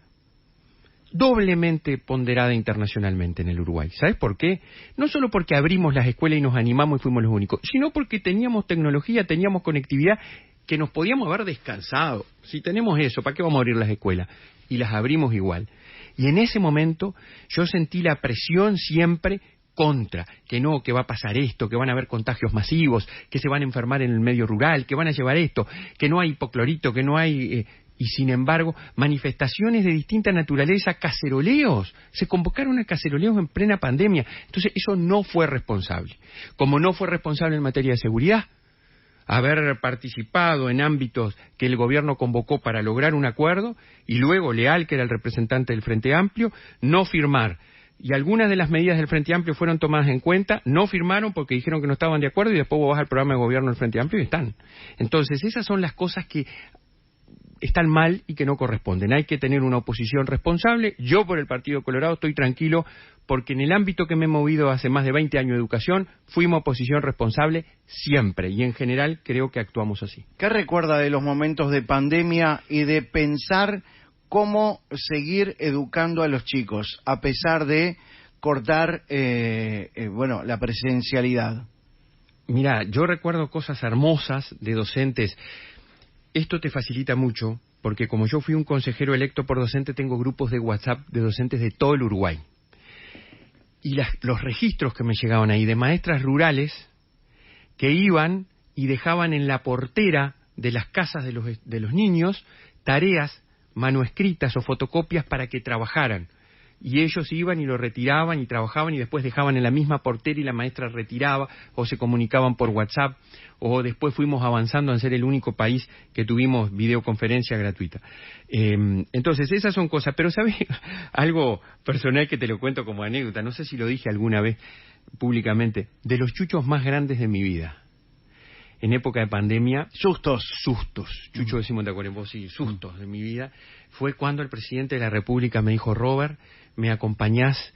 Que vamos a hacer ¿te acordás las conferencias de prensa a las 8 de la noche? Sí, claro. En donde me dijo: acompañame, sentate y vas a anunciar cómo vamos a ir abriendo las escuelas. Yo ahí me enfrenté, estaba el Uruguay entero, había 20, 30 cámaras, tus colegas, periodistas. Y digo, bueno, acá a actuar con firmeza, a afrontar los desafíos, y al otro día ir a negociar con los sindicatos, ir a hablar de cómo íbamos a hacer el proceso de apertura. Te cuento algo de los docentes, un ejemplo de todo lo que hicieron los docentes, y algo del gobierno, porque eso fue una combinación entre el gran trabajo de los docentes y las buenas decisiones de gobierno que en pandemia se tomaron. ¿Qué siente por FENAPES? A veces lástima, porque creo que se podría trabajar muchísimo mejor si hubiera una actitud mucho más constructiva, que a veces uno no la encuentra, lamentablemente. ¿Qué ve? ¿Una actitud destructiva? Yo veo una actitud a veces de defensa de postulados que no han demostrado a través del tiempo que no tienen impacto favorable en la educación y en la vida de la gente. Porque, ¿qué es cambiar la educación? ¿Qué es cambiar la educación? Es darle más posibilidades a todos, pero en particular a la gente que menos tiene. Yo hoy, ¿por qué estoy sentado acá frente a vos? Porque tuve una gran educación pública, la escuela número 8 de Tacuarembó, la Universidad de la República, que me permite hoy estar acá. Cuando vos tenés una educación que no está adecuada a los tiempos que corren, que abandona, que egresa, cuando nosotros llegamos, terminaba el liceo el 43% de los gurises entre 21 y 23 años. Estamos hablando del año 2019. 2019. En el año 2023 terminó el 52%. ¿Estamos bien? No, pero estamos mejor que cuando llegamos. Mucho mejor. En 4 años aumentamos 9%. Del 2006 al 2019 se aumentó 10,5%. ¿Estamos haciendo las cosas bien? Sí. Evidencia, acompañamiento, tutoría, una cantidad de cosas. Entonces, eso es lo que yo digo. A veces cuando nos metemos en discusiones bizantinas, ortodoxas, del neoliberalismo, de la mercantilización de la educación, del sometimiento de la educación a las grandes corporaciones transnacionales que nos quieren someter. Bueno, a ver, sigan con esa discusión. Nosotros lo que queremos hacer es generar oportunidades para la gente, porque la educación genera oportunidades. Sin educación no hay futuro, y nosotros eso lo tenemos claro desde siempre en este país. Por lo tanto, a veces siento ese sentimiento. Muchas veces construimos cosas juntos. ¿Hay dentro del gremio o dentro de los gremios de la educación hay infiltrados? ¿A qué te referís? A que no son gente que realmente tienen la vocación de la educación, sino gente que está dentro de los sindicatos o de los gremios para generar distorsión y conflicto. Mira, yo los que conozco son docentes, obviamente tienen militancia política partidaria, muchos de ellos. ¿Cree que la militancia política que tienen esos docentes pesa más que la verdadera vocación educativa? En algunos casos, lamentablemente sí. No debería ser eso. No debería ser, claramente que O no. sea, Claramente el que no. maestro como el médico Mm. tiene que tener una vocación de servicio humana. Totalmente, no. Y además hay otra cosa, a ver, y cuando voy a entregar, ¿y sabes por qué yo lo digo así? Porque yo fui consejero, reitero, electo por los docentes en gobierno del Frente Amplio. Y voté una cantidad de cosas. Y ayudé a que el gobierno del Frente Amplio tomara una cantidad de cosas, de decisiones en materia de educación. Porque estaba el interés superior. Yo, colorado, en un gobierno frente amplista, lo hice, como también lo hizo, reitero, Carmen en su momento. Entonces, hay que trabajar desde esa perspectiva. Yo creo que la mezquindad de ver a veces las cosas exclusivamente desde la óptica política partidaria o de los intereses político-partidarios o de las creencias filosóficas lleva a este tipo de situación. Hablando de cosas que tienen que ver con la política, dentro de las cosas que tenemos que votar como ciudadanos, como uruguayos, más allá de la fórmula que a uno le convenza más, es la posibilidad de votar o no por el plebiscito de la reforma de la seguridad social. ¿Por qué cree usted que el PIT-CNT está tan enfrascado en esta intención?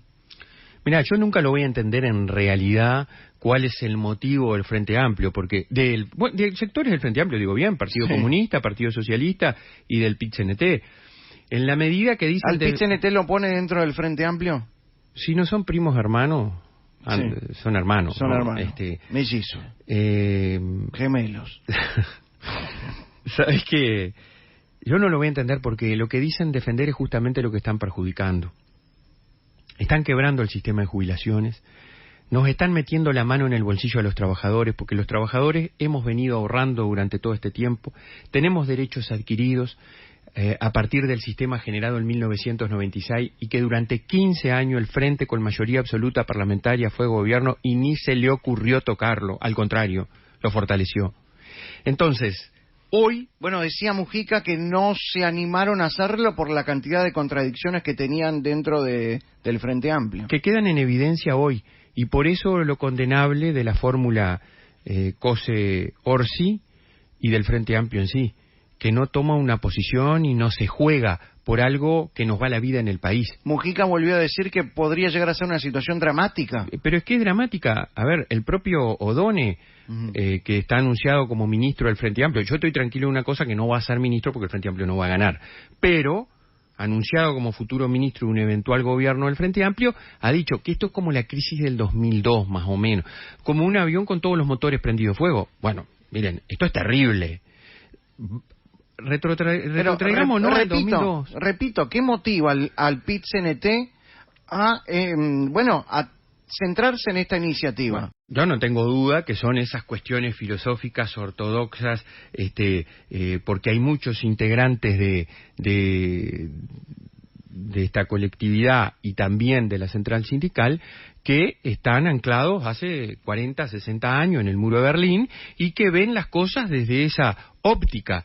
Creen en la lucha de clases, creen, son marxistas-leninistas, como se identifican algunos de ellos, entonces creen que eliminando esto van a derramar cosas buenas entre todos y sobre todo entre los que menos tienen. Bueno, yo quiero decirles, anunciarles y recordarles que los regímenes que ellos amparan, entre ellos el cubano y el venezolano, son los que más hambrunas han generado, más miseria. Basta ver lo que es Cuba, con un régimen que ellos amparan y no se animan a condenar como no democrático. ¿El Frente Amplio minimiza los efectos de lo que podría llegar a ser esta catástrofe no tengo duda, para no chocar con el PIT-CNT? Pero O'Donnell, que lo hablaba hace un rato, dijo una cosa antes de ser proclamado eventual ministro y ahora dice otra y minimiza que no es el fin del mundo. Sí, es el fin del Uruguay que conocemos, es el fin de políticas públicas que tenemos que desarrollar mucho más, como combatir la pobreza infantil, trabajar por la tercera edad, que son los grandes olvidados, ¿eh? Orsi debería pronunciarse más claramente. Pero Orsi el otro día dijo en una conferencia, yo cuando ustedes me preguntan, contesto. Pero yo le digo, pero mi amigo, no se trata de eso. Usted no tiene que esperar que un periodista le pregunte. Usted, toda oportunidad que tiene que manifestar su posición contraria. Tiene que hacer lo que Andrés Ojeda y Robert Silva hacen, humildemente lo digo, que es campaña en contra. Oportunidad que tenemos, acto al que vamos, reunión en la que estamos. Yo el otro día hablé de este tema en Tambores, allá en el límite entre Tacuarembó y Paysandú, porque unos vecinos me preguntaron. No porque esto beneficia al Partido Colorado, no porque esto beneficia a la coalición, sino porque va a ser un caos para todo el país. Va a ser un caos para el país. El IVA, lo dicen los economistas del Frente Amplio, va a subir un entorno del 35%, van a aumentar los aportes patronales, van a aumentar los aportes de la seguridad social. Y en buen romance, ¿qué es eso? Baja de salarios. ¿Y qué dijo? Además de retirarnos el dinero que nos pertenece a todos. Por eso yo dije, nos meten la mano en el bolsillo. ¿Y qué van a hacer la gran Cristina Kirchner en el 2008? Que se apropió de los fondos previsionales y las jubilaciones argentinas son una de las peores del mundo, que es la situación en la que están ahora. Yo digo, no podemos jugar. Y otra cosa que para mí no es nada menor, es la credibilidad del país. Porque si nosotros, según esta posibilidad, dejamos de cumplir con obligaciones y contratos firmados y asumidos nacional e internacionalmente, bueno, ya se ven las consecuencias, ¿no? Ya algunas inversiones se retiraron, están esperando a ver qué pasa con este plebiscito.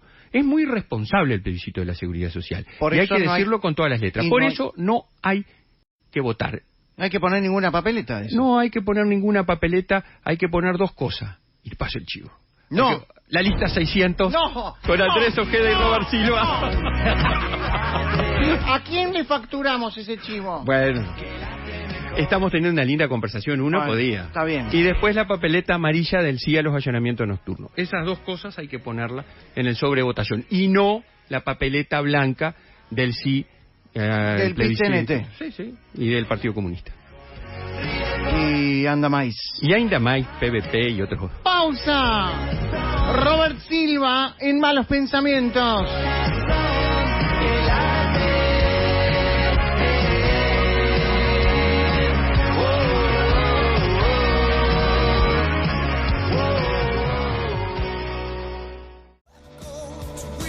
De la tarde, 1 minuto, estamos con Robert Silva, candidato a vicepresidente de la República por el Partido Colorado. Qué difícil es o son los momentos de las elecciones, ¿no? Porque uno tiene que salir a militar, recorrer el país, pero también encontrar recursos para bancar todo esto, ¿no? Bien complicado y difícil. Y se lo pregunto porque yo me encuentro con esto. ¿Qué es esto? Bueno, capaz que vos querés ir, que te llevemos a Punta Cana. Pero mientras... esto es tremendo. Mientras... bueno, tenemos almuerzos que valen $1.000 el plato, ¿no? Sí. Ustedes no hicieron eso. Sí, hicimos. ¿Hicieron también? Sí. ¿Todos los candidatos hicieron eso? Nosotros hicimos el nuestro para Sí. arrancar porque Sí. estábamos... Ajá. Veníamos cuesta y arriba. ahora... Andrés y Robert te llevan a Punta Cana. Sí. Esto es... Sí, tal cual. ¿Qué es esto? Un all inclusive. ¿Es una rifa? Es un bono colaboración Sí. en donde nosotros hemos... A la barra se le ocurrió Sí. algo diferente Sí. para generar apoyos de mucha gente que decía, bueno, queremos apoyar o motivar a mucha gente que Sí. apoye nuestra campaña. Sí. Entonces hicimos ese bono colaboración y pusimos algo que motivara, ¿verdad? Colaborar. El premio es un viaje a Punta Cana para 2 personas. Para 2 personas van a ir solos. ¿Pero van acompañados de Ojeda y de Robert Silva? Bueno, ¿no? capaz que podemos generar algo así. Sí. Si compran varios bonos. No es increíble esto, que la gente participa. Sí, tenemos muchos bonos vendidos e invitamos a la gente a que compre alguno. Qué increíble, ¿no? Y bueno, hay que ser ingenioso en la vida. Sí, sí. A mí cuando me lo plantearon al principio, te confieso que dudé un poco. ¿Le hizo un poco de ruido? Me hizo un poco de ruido porque viste que siempre está aquellos que te pueden pegar. Y yo digo, pero palos porque bogas, palos porque no bogas. Así que esto está bien inspirado en la barra joven. Vamos a armarlo y lo armamos. Hablando de la barra joven, ¿usted siente que el de Ojeda es un nuevo liderazgo? ¿Es una nueva manera de liderar? ¿Es una nueva manera de entender la política? Sí, yo creo que... Hay gente que le rechina, ¿no? ¿O no le termina de convencer, le hace ruido? Sí, Andrés hace cosas disruptivas para lograr eso que hablábamos hace un rato, que le presten atención, y luego tiene mucha propuesta, es un profesional formado, tiene estudios nacionales e internacionales de valía, Y creo que eso le da herramientas e instrumentos para poder ejercer la responsabilidad a la cual nos estamos postulando, él como presidente y yo como vice. O sea que yo creo que es una nueva forma de hacer política que se complementa con los otros que estamos. Porque está Andrés, estoy yo, estamos los grupos que integramos el partido y creo que ahí la gente puede optar. Andrés Ojeda y Robert Silva es la fórmula y después están las distintas variantes. ¿Le sorprendió cuando le propuso la vicepresidencia? Nosotros lo veníamos hablando, por eso que te dije hace un rato, ¿no? Que la mejor forma de zanjar el tema luego de las internas, que las internas siempre tienen chisporroteo, ¿no? Porque todos estamos compitiendo por ser el candidato único, era lo que la gente había resuelto. Para mí es muy importante participar en las internas, es muy importante recibir el respaldo popular y bueno, y creo que eso fue algo distintivo. Arrancamos bien. Renovación y unidad. ¿Usted siente que la fórmula que acompaña al Partido Colorado enamora al votante del Partido Colorado tradicional?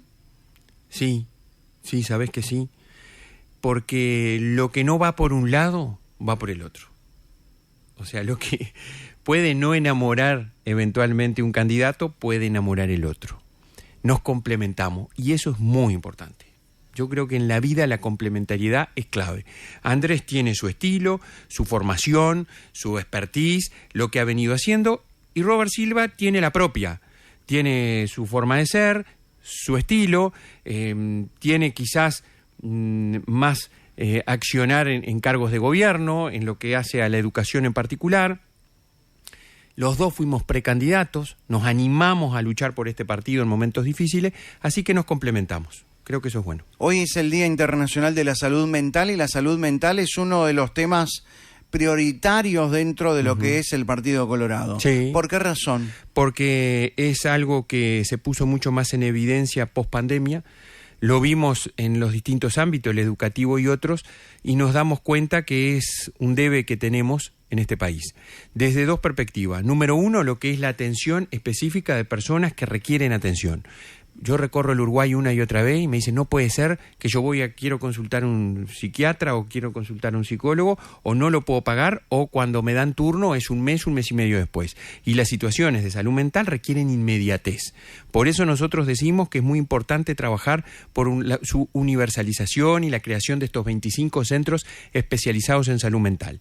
Pero también al momento que decimos eso, hablamos de la telemedicina, hablamos de la importancia de la generación de una cultura de salud mental.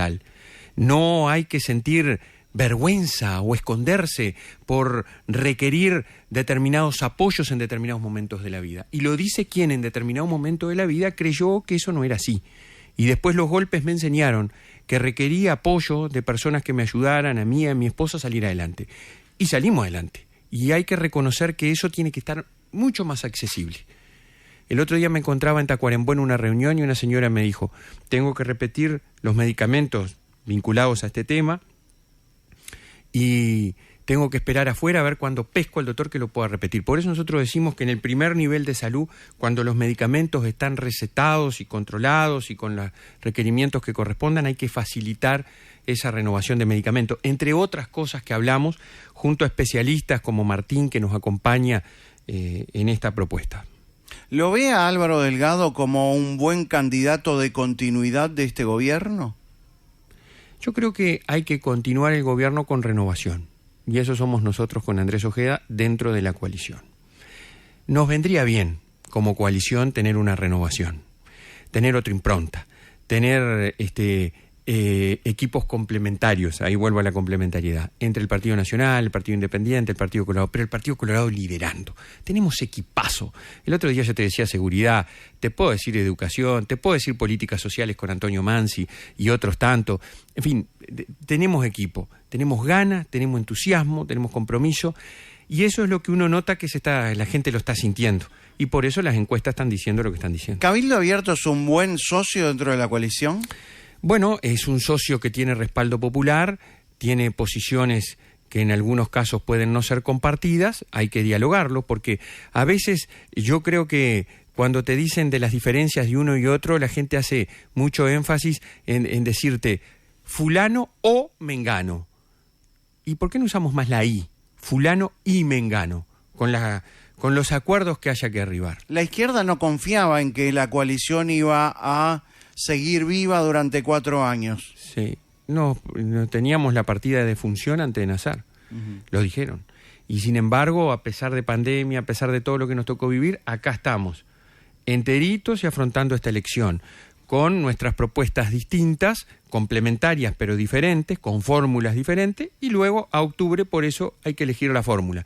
En octubre elegimos la fórmula para noviembre. En octubre se elige Senado, diputados y se elige la fórmula. Por eso es muy importante que la gente piense en parlamentos potentes y también en la fórmula a competir en noviembre. La que tiene más chance, y yo no tengo duda, que con Andrés Ojeda tenemos chance efectiva de ganar. Yo me imagino debatiendo con Cose. La verdad que me da... ¿Sí? Sí, me da ganas de debatir muchas cosas con mi contrincante a la vicepresidencia.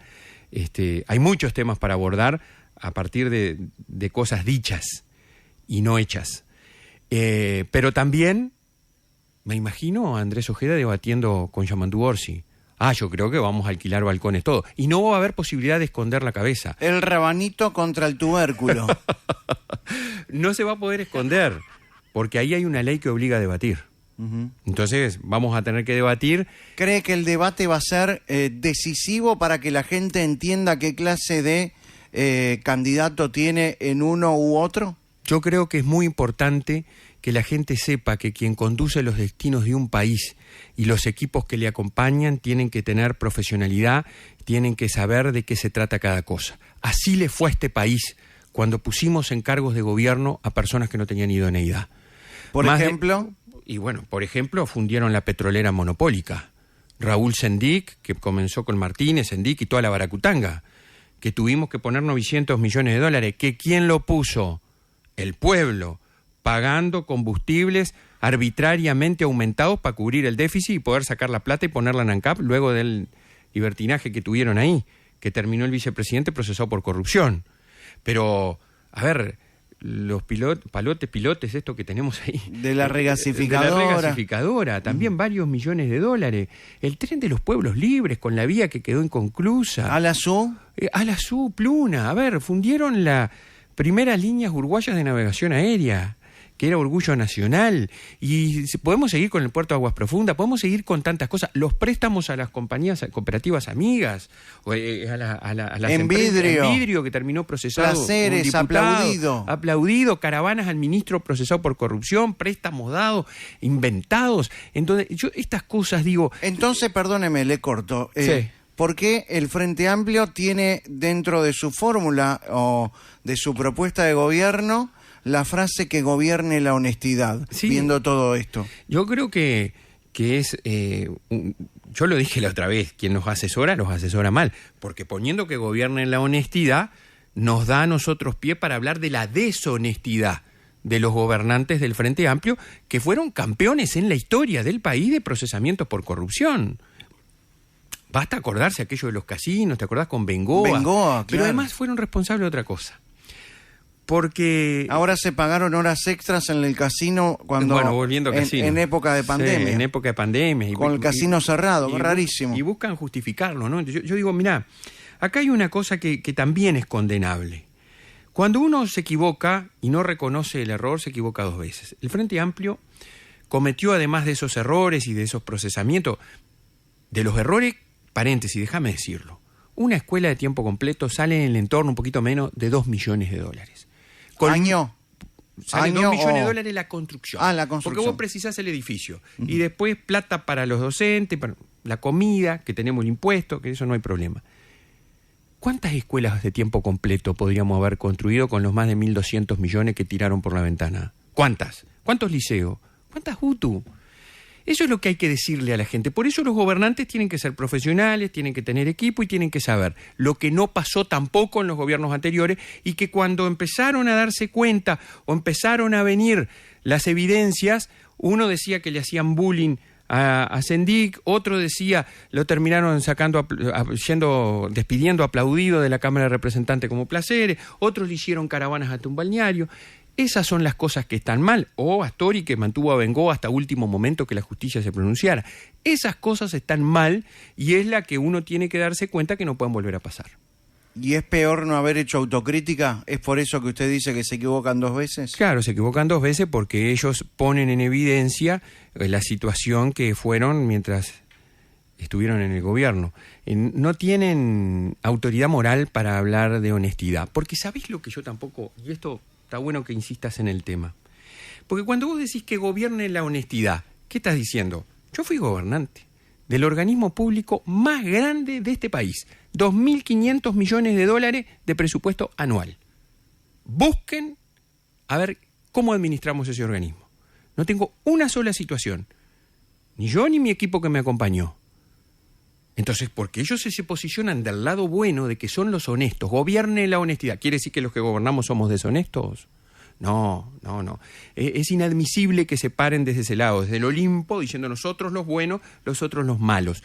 Eso es lo que la gente no quiere. La gente sabe que hay buenos y malos en todos lados y que hay propuestas buenas y malas en todos lados. Y la gente lo que quiere es que se tomen decisiones que impacten favorablemente en su vida. A la gente poco le importa una cantidad de discusiones que muchas veces tenemos. La gente quiere tener más trabajo, quiere ganar más, quiere vivir mejor, tener buena educación, tener seguridad. Y para eso... y con eso es con lo que los gobernantes nos tenemos que comprometer. Y yo asumo ese compromiso. Lo hice en educación y quiero hacerlo ahora desde el lugar que me toque estar. Quiero estar en la vicepresidencia de la República y liderar el Poder Legislativo. El Frente Amplio trató de imponer la frase "el gobierno fracasó". Y la retiraron. Porque iban a los programas periodísticos y le daban cada cachetada de un lado del otro. ¿Pero usted cree que fracasó cuando creó 100.000 puestos de trabajo?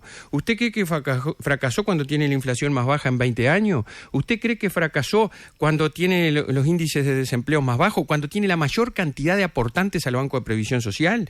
¿Cuando inició la transformación educativa que usted no pudo?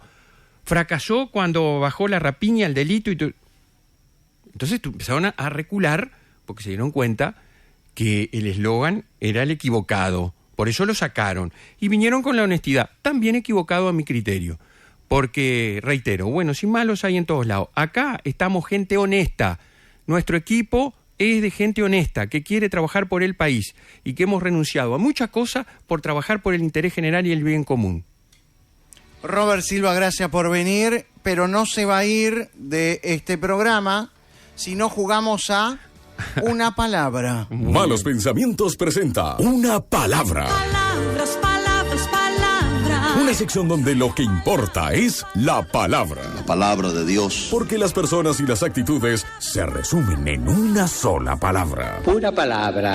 Palabras. Lamentable, nula, virtual, impredecible, rara, bipolar. Exactamente. Erótica, notable, ausente, distante, explosivo. Donald Trump. Heavy, abierta, fracaso. Una palabra. Ahora, ya. Valen más los hechos que las palabras. Jugamos a una palabra con Robert Silva, candidato a vicepresidente de la República por el Partido Colorado. Le tiro nombres. Usted tiene que tener esa improvisación Sí.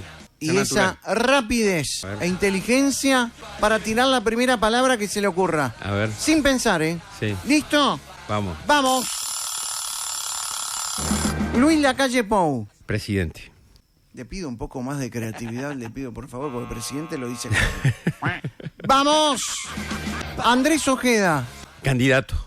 No, militante. No, una palabra sola. Militante. Gimnasio puede ser, ¿eh? Bueno, pero... Brazo, mancuerna. Pero eso empezó en el... mascota, pero pará, Capricornio. empezó en el 2020 con la pandemia. Yo lo conozco de antes como militante. Ok.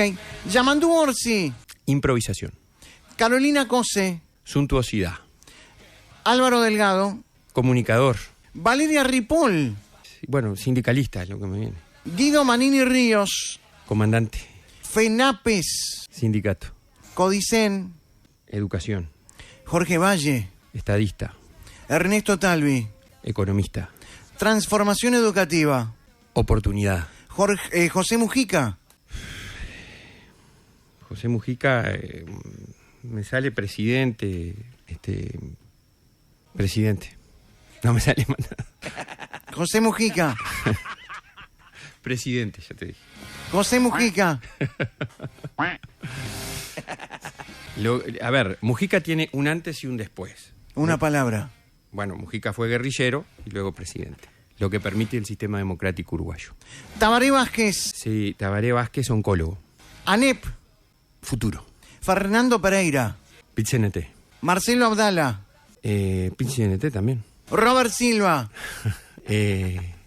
Luchador de las causas que lo motivan. Luchador sordo mudo. Decía la momia en Titanes en el Ring. ¿Te acordás? Claro, ¿veía Titanes en el Ring o no? No. No lo veía, pero porque estaba en Tacuarembó. Porque... ¿Sabe? Claro. Claro, Sí. no se veía la televisión, Sí. no había Y vos- televisión. mirá, yo en Tacuarembó el otro día le contaba a mi hijo y no me podía creer. Yo digo, mirá, Bruno, en Tacuarembó, yo me sentaba a mirar. ¿Te acordás de Gustavo Adolfo Rueger? Claro, Ruecker. Sí, claro, Canoso. Periodista Canoso. Sí, claro.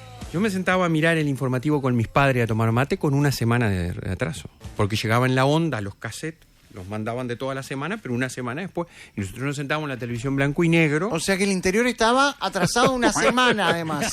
Teníamos las radios Dios nacionales mío. que ahí llegaban. Pero después para ver la imagen y la cosa teníamos que estar ahí más el informativo local que había. Todo ha cambiado para bien. Por suerte. Sí, no, paso. Llega a malos pensamientos. Sí, no, paso. Solo una respuesta. Sí. Solo una palabra. ¡No! Solo una contestación. Paso. Ante cada pregunta. Sí. ¡No! Paso. Robert Silva, le tiro preguntas, solo puede responder sí, no, no. paso, y paso solo en 2 oportunidades. Atención. ¿Está listo? Vamos a ver. ¿Al Partido Colorado le favoreció la designación de Valeria Ripoll como candidata a vicepresidenta en el Partido Nacional? Sí. ¿Pedro Bordaberry se quiere despegar del programa de gobierno del Partido Colorado? No. ¿Álvaro Delgado es la continuidad de Luis Lacalle Pou? No. ¿La transformación educativa fue exitosa? Sí. ¿Los sindicatos de la educación mienten con el objetivo de buscar un rédito político? Paso. ¿El retorno del Frente Amplio es lo peor que le puede pasar al Uruguay? Sí, con las dos manos. ¿Se equivocó en su discurso en el sepelio de Adrián Peña? Dije lo que sentía, no. Sí, no pasó. No. ¿El PIT-CNT maneja al Frente Amplio? En algunas cosas, sí. La respuesta es Ya la dije. sí, no, paso. Sí. Sí. ¿Los sindicatos de la educación tuvieron que ver en los episodios violentos que sufrió durante su presidencia en el Codicen? No tengo... A ver, convocaron, sí. Estuvieron ahí... Tuvieron que ver. Sí. A ver, convocaron a las manifestaciones, pero no tengo evidencia de que sea. ¿Carolina Cosa representa lo peor de Cristina Kirchner? Es muy drástico lo que decís, ¿no? Sí, claro, es una pregunta para responder sí, no, paso. Paso. No tiene más pasos. ¿Yamandu Orsi no tiene la capacidad para debatir sobre educación? No tiene. ¿Andrés Ojeda representa en su totalidad al Partido Colorado? Sí. ¿Utilizó al Codicen como trampolín político? No. ¿El Frente Amplio destruyó la educación? No queda paso. No. Este, Puede decir sí o un sí. No hizo lo que tenía que hacer. ¿Sí o Por no? lo tanto, es sí. Sí. ¿El Partido Colorado asegura la continuidad de la transformación educativa? Sin duda que sí. ¿Mujica tenía razón cuando dijo que había que sacarse de encima los gremios de la educación y hacerlos mierda? No. Hay que trabajar y tratar de hacer las cosas. ¿Gabriel O'Donnell no representa las ideas económicas que tiene la fórmula del Frente Amplio? Yo de eso no sé, creo que no. ¿Durante su gestión al frente del Codicen se le prohibió hablar a docentes? No, nunca. ¿Carolina Cosa utilizó la intendencia hasta último minuto para impulsar su candidatura presidencial? No quedan paso. No, la respuesta es una sola. Sí. ¿El PIT-CNT presiona al Frente Amplio para no tomar posición en el plebiscito de la reforma de seguridad social? Sí, coma, sin dudas. ¿Coincide en todo con Andrés Ojeda? ¿Sí? ¿No? A ver. ¿Sí? ¿No? Sí. Ok, chao. Nos vamos. Gracias, Robert Silva. Gracias a todos. Un gusto. Chao, hasta mañana. Ríe el corazón, que corazón, que late mejor, ríe el corazón.